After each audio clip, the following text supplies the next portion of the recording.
اعوذ باللہ من الشیطان اللعین الرجیم بسم اللہ الرحمن الرحیم۔ آج اس ویڈیو کا مقصد آج کے دن ہونے والی اہم ترین ڈیولپمنٹ ہے جو آیت اللہ عظمیٰ سید علی سیستانی کے روبرو پاپ فرانسس آئے، اور یہ ایک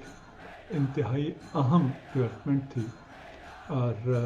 اس ڈیولپمنٹ کو لے کر اور آج اس کے بعد جو دفتر آیت اللہ سیستانی سے پیغام موصول ہوا ہے، پیغام نشر ہوا ہے، اس کو ہم انشاءاللہ آپ کی خدمت میں پیش کریں گے۔ یہ انتہائی بڑی کامیابی ہے مسلمانوں کی کہ وہ نقطۂ نظر جو اسلام کا نقطۂ نظر ہے، حقیقی اسلام جو کہیں گم ہو گیا تھا، اور وہ نمائندے جو اسلام کے نمائندے نہیں تھے، کبھی طالبان کی شکل میں، کبھی داعش کی شکل میں، کبھی اور مختلف شکلوں میں، انہیں اسلام کا نمائندہ بنا کر عالم کے سامنے پیش کیا جاتا تھا، اور انہی کو پھر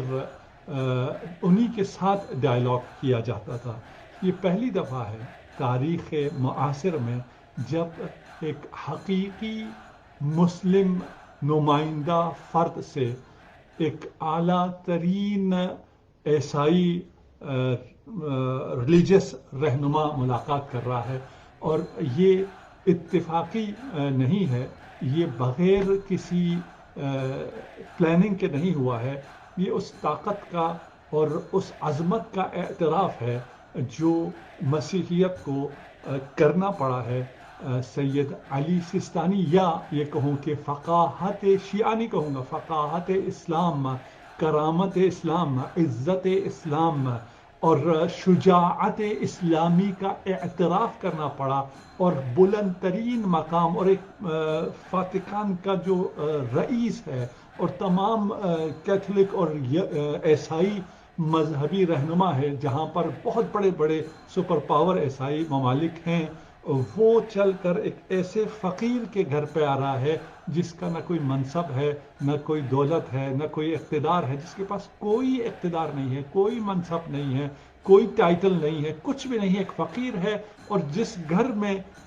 چل کر آیا، جس کی آپ لوگوں نے تصاویر دیکھ لی ہیں، ہمیں بہت زیادہ لاتعداد بار اس گھر پہ جانے کا شرف حاصل ہوا۔ جیسے مجھ جیسا طالب علم چل کے جاتا ہے، اسی طرح گاڑی سے اتر کر پاپ کو بھی چل کے جانا پڑا، دقت ہو رہی تھی اس کو چل کے جانے میں، اور جس کرسی پر پاپ نے بیٹھ کر ملاقات کی ہے، اور اسی انوائرمنٹ، اسی کرسی پہ بارہا میں بیٹھا ہوں آیت اللہ العظمیٰ سیستانی سے ملاقات کے لیے، مجھ جیسا ایک طالب علم جس کرسی پہ بیٹھتا ہے، وہی اہتمام تھا، کوئی فرق نہیں تھا، کوئی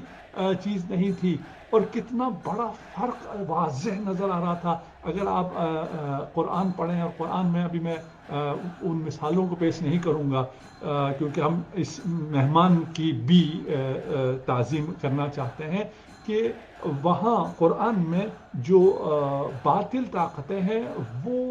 اپنے زیورالات اور اپنے فاخر لباس کے ذریعے اپنی عظمت کو ثابت کرتے ہیں۔ یہاں آپ نے دیکھا کہ ایک طرف سونے اور زیورات سے لدے ہوئے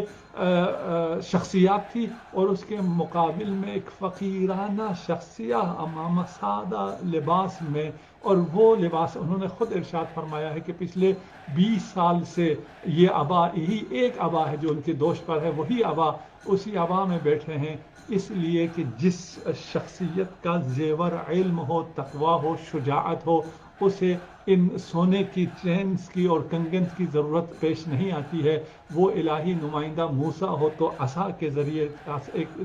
عصا تھامے دربار میں چلا جاتا ہے۔ یہاں یہ فتح ہے، اسلام کی فتح ہے، اور اسلام کی فتح مندی اور حقیقی اسلام کے دروازے پر سر جبین کو خم کرنا، عالمی طاقتوں کی جبین خم ہو گئی ہے، اور آئے ہیں اس محبت اور اس بھائی چارے کو فروغ دینے کے لیے جو امیر المؤمنین علی ابن ابی طالب کا پیغام ہے. علی نے جو فرمایا تھا یا تمہارا بھائی ہے انسانیت میں یا دین میں، تو انسانی بھائی کو آج ایک عظیم رہبر نے، عظیم لیڈر نے، جس نے اپنی لیڈری کو اپنے علم اور تقوی اور حکمت و عدالت و شجاعت سے ثابت کیا ہے، جس نے کسی منصب کے علاوہ کے باوجود یہ ثابت کر دیا ہے کہ ان اکرمکم عند اللہ اتقاکم. آج جو اس حقیقت کو تسلیم کیا اور فتح ہوئی ہے اس مکتب کی، اس پیغام کی، اس محبت کی، اس بھائی چارہ کی، جو آیت اللہ سیستانی کے ذریعے مکتب اہل بیت کا پیغام، محبت کا پیغام تمام انسانوں کے لیے، تمام مسلمانوں کے لیے، اور اس پرچم تلے آج جمع ہوئے ہیں. آج پاپ فرانسس جو کہ ایک ملک کے سربراہ ہیں، لیکن اپنے پاؤں سے چل کر 100 سال پرانا ایک کرائے کی بلڈنگ، محقر دروازہ، چھوٹا سا کمرہ، سادہ سی بیٹھک، لیکن وہاں موجود ایک معنوی ہستی، علم اور حکمت سے پر ہستی، اور اپنی عظمت اور جلالت کے ساتھ وہ اپنے گھر بیٹھا رہا. دنیا چل کر اس کے پاس آئی اور اس نے جو بیان بعد میں صادر کیا ہے وہ بھی انتہائی توجہ طلب بیان ہے. میں اس میں سے کچھ خلاصہ آپ کی خدمت میں پیش کر دیتا ہوں. آیت اللہ نے فرمایا کہ اس ملاقات میں جو بات ہوئی ان مشکلات کی ہوئی جو کہ انسانیت کو آج کے دور میں انسانوں کو درپیش جو مشکلات ہیں، اور ان مشکلات کا حل اللہ پر ایمان ہے. توحید کی دعوت دی جا رہی ہے، اللہ اور آسمانی رسالت پر کی پابندی اور اخلاق سے اگر مزین ہو جائے، جو اعلیٰ الہی اقدار ہیں، ان میں تمام انسانیت کی مشکلات کا حل ہے. اور پھر آیت اللہ سیستانی نے اشارہ فرمایا کہ آج کی اس دنیا میں لوگوں کی اکثریت ظلم اور ستم اور فقر اور بہت سی اسارت اور غلامی اور مشکلات میں ہے. کہیں جنگ ہے، کہیں دہشت گردی ہے، کہیں سوشل بائیکاٹ ہے، سینکشنز ہیں، کہیں لوگ آوارہ ہو گئے ہیں، جلا وطن ہو گئے ہیں، اور کچھ لوگوں کو اپنے گھروں سے نکال دیا گیا ہے. اور بطور خاص فلسطین کا نام لیا ہے. فلسطین کا نام لے کر آپ نے یہ بات بھی ثابت کی ہے کہ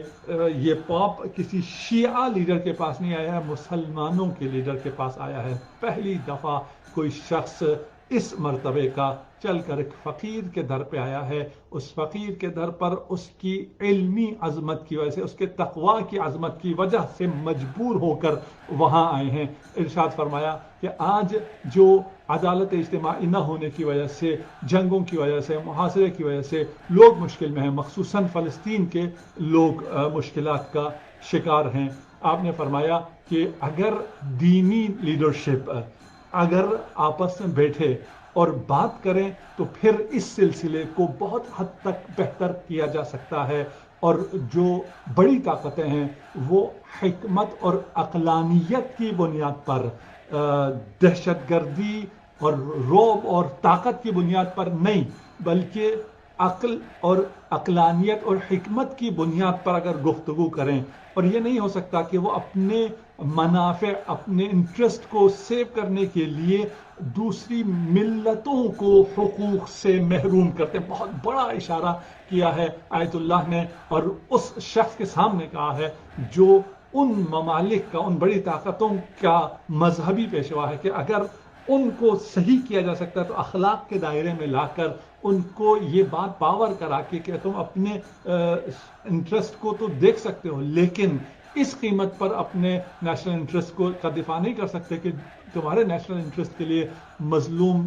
قوموں کو برباد کر دیا جائے، ان کے تمام ان سے جینے کا حق بھی چھین لیا جائے. اس کے بعد آپ فرماتے ہیں کہ سب کو کوشش کرنی چاہیے اتحاد کے ساتھ تاکہ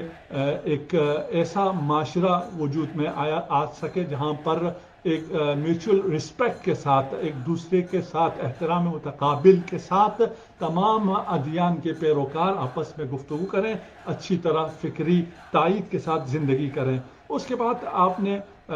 اشارہ فرمایا عراق کی تاریخ کے متعلق، کیونکہ آپ عراق میں ہیں اور عراق میں ایک فعال کردار ہے آیت اللہ عظمیٰ سیستانی کا، آپ نے اس کی طرف اشارہ کیا اور آپ نے کہا کہ یہاں عراق میں بسنے والے تمام جو مسیحی عیسائی لوگ ہیں وہ بھی امن میں اور مساوی حقوق کے ساتھ زندگی کر رہے ہیں، اور ان کی مرجعیت دینی حمایت کرتی ہے، اور ان کے نسبت جو ظلم و ستم روا رکھا گیا داعش کی جانب سے، اس کے مقابل میں مرجعیت نے ان کی حمایت کی، ان کو ظلم سے نجات دلائے۔ اس کے بعد آخر میں مقام عالی مرجعیت نے اپنے مہمان کے لیے خیر اور خوش بختی کی دعا کی، اور انہوں نے جو زحمت کی اور چل کر آئے نجف اشرف، اس پر ان کا شکریہ ادا کیا۔ میں تمام مؤمنین کی خدمت میں مبارکباد پیش کرتا ہوں اس عظیم واقعے کی وجہ سے، اور جس میں تشیع اور اسلام کا سر فخر سے بلند ہو گیا ہے۔ ہمارے لیے فخر ہے کہ ہم اس مکتب کے ماننے والے ہیں جس مکتب کے پاس علم اور حکمت، تقوی اور شجاعت ہے، اور اس کی شجاعت اس کے تہی دست ہونے کے باوجود، اس کے فقیر ہونے کے باوجود، اس کی سادگی کے باوجود ان لوگوں کو جو دنیا پر حکمران ہیں اور حکمرانوں کے مذہبی پیشوا ہیں، انہیں ان کے در پر لے کے آتی ہے۔ اور جب مدینہ میں بھی آئے تھے